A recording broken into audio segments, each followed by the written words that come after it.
Hollywood, land of perpetual sunshine, December roses, and rising temperatures, is going to have a Snow White Christmas. Yes, it's true. But before I completely confound our Chamber of Commerce, let me explain myself. Tomorrow night in the Carthy Circle Theater, scene of epic Hollywood premieres, another chapter in motion picture history will be written when Walt Disney presents the first full-length animated film ever made, Snow White and the Seven Dwarfs.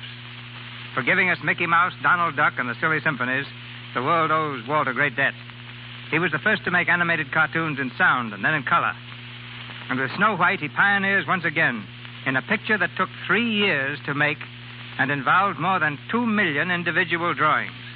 Walt is standing beside me now. I should say he's quaking beside me now. He's nervous, trembling, and out of breath. Buck up, Mr. Disney. What's wrong? Nothing much. Except I've been running around in circles so long, it's getting to be a habit. Carthy circles? Well, that's just one of them. I think I've got stage fright. No, you've got premiere fright, which is much worse. You ought to know you've produced and opened more than 200 pictures. Yes, and I'm just as scared the 200th time as I was the first. But I hear Snow White and the Seven Dwarfs is the screen's greatest innovation in years. Well, your own first full-length picture, The Squaw Man, was considered quite a departure. After all, people had only seen 2-reelers up to then. So I can forgive your condition tonight, even though you look as though you've done all the work yourself. Oh, far from it. If I had tried to make this picture by myself, working 8 hours a day and going to a sanitarium for 2 weeks each summer, it would have taken me 250 years. And you figured that wasn't quite fast enough. Anyway, lots of luck. Pardon me, did you say lots of lucks? I said luck. But the name Snow White suggests Lux Flake.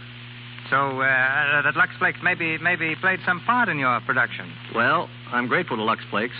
They made Snow White a household word to women who wash their own fine things, long before I ever thought of putting her on the screen. I also understand that Lux Flakes play a big part in cutting down Hollywood's wardrobe bill, which reminds me how costly a young lady Snow White was to clothe. We figure her costumes cost about $100,000. Just a minute, Walt. How do you figure that when all our costumes were made with paint and brush? But it's true, even though she wears only 2 dresses, and both of them are drawings. You take the salary of the artists and the animators, and there are hundreds of them. The cost of the paints, colors, photography, and Technicolor, and little Snow White's 2 dresses add up to $100,000.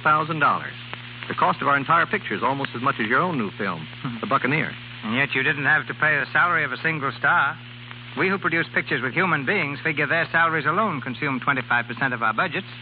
So with $1.5 million invested, I can understand in more ways than one why you may be nervous. I guess it wouldn't be normal if I weren't nervous. But Snow White is a goal we've been aiming at for 10 years.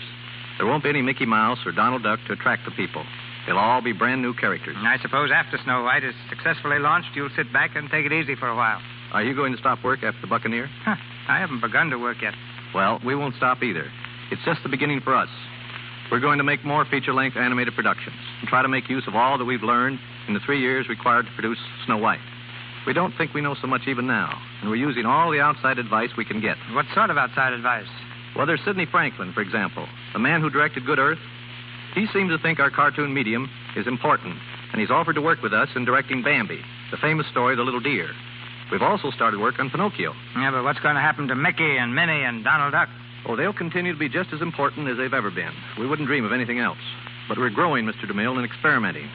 Leopold Stokowski, the famous conductor, is going to work with us on an idea of combining fine music with animated cartoons.